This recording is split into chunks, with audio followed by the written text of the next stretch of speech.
One of the issues that has been bleeding the global conscience and justice the most and for the longest time is, as you know, the persecution, the atrocity in Palestine, especially in Gaza. For 1.5 years now, Israel has been practicing a blatant genocide against the Palestinian people, disregarding the most basic human rights, and through trampling with their feet on international law, raising our voices against us, objecting to this oppression. Giving the strongest possible reaction to this is not only a matter of our brotherhood, but also is our human duty that it is a requirement of being human. After all, because we all carry our heart. To remain silent about Israel's massacres is to be a partner in this crime.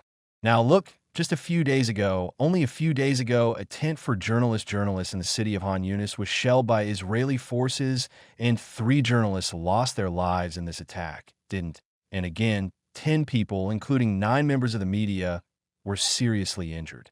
A lot of those who were martyred was a journalist named Ahmed Mansour. And you said that the images of Ahmed Mansour, who was burned alive in the tent after that attack, it horrified us on the one hand. And on the other hand, once again, it revealed the crimes of war and the crimes of humanity committed by Israel. Once again, up to now, the Israeli government has more than 211 journalists. They were killed just this morning alone. 10 members of the same family, including 7 children, were martyred in the town of Han Yunis. Now, if this is not barbarism, what does make me ask you what I ask you? Is it, if not banditry, to kill, to execute, to medical personnel in an ambulance, which was on its way to help the injured people? Well, if it is not cowardice to mercilessly slaughter innocent babies, children, women trying to cling to life among the ruins, if it is not cowardice, what in God's name is it? For heaven's sakes, isn't it cruel to rain bombs on a people that it has imprisoned itself in 360 square kilometers, that it does not allow humanitarian aid to enter, that it has condemned to hunger, thirst, and lack of medicine for months, without even mentioning children and women Isn't it cruel women, elderly, and civilians? Now let's put our hands on our conscience and please ask ourselves this question here. How would a legitimate state act like this, even if it is in war? Then isn't this called state terrorism? Because of this, Israel is a state of terrorism. It cannot have a different name because of their guess. The Israeli government is trying to uproot the Palestinian people from their own land and to inflict a second Nakba catastrophe on the people of Palestine. Israel, whose every crime goes unanswered before the law, becomes more reckless each time.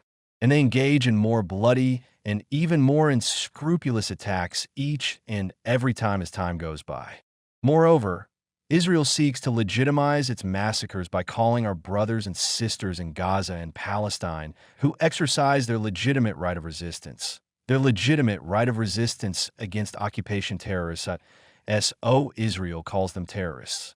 Let me say this clearly once again here. No one can denigrate the heroic fight of the Palestinian people against occupation by labeling it as terrorism. Our Palestinian brothers and sisters, since the 7th of October, 2023, they have been the pride of humanity. They have been defending their land with their teeth and nails. The Turkish nation, the Turkish people, stands in full solidarity with its Palestinian brothers and sisters today, as it has throughout history. 500 years ago, all the people of Israel, the Jews, 500 years ago, we had entered our doors to them, that we welcomed them into our country at the time they were fleeing. The Turkey of today is exactly as welcoming as 5 founders 500 years ago. Since the beginning of the attacks, we have sent over 1,000 tons of humanitarian aid to Gaza, and with the support of sister countries in the region. Inshallah, God willing, we will continue to expand our helping hand to the oppressed people in Gaza as long as Israel's state terrorism in Gaza continues, as long as ceasefire efforts are sabotaged, as long as bombs continue to rain down on innocent people. It is very difficult for a lasting peace to come to our region. Now, let me emphasize once again, peace in the Middle East is only possible on the basis of a 2-state solution to the Israeli-Palestinian conflict. And this depends on the establishment of a free, sovereign, and territorially integral Palestinian state within the 1967 borders, with East Jerusalem as its capital. What I once again call on all members of the international community, particularly the United Nations Security Council, to assume responsibility to stop the bloodshed shed and to stand by the people of Palestine. Now, here there's another point that needs to be underlined. Israel is turning into a problematic country that directly threatens the stability of the region, particularly with its attacks on Lebanon and Syria, as well that Israel's attacks are also hampering efforts to fight Daesh in Syria.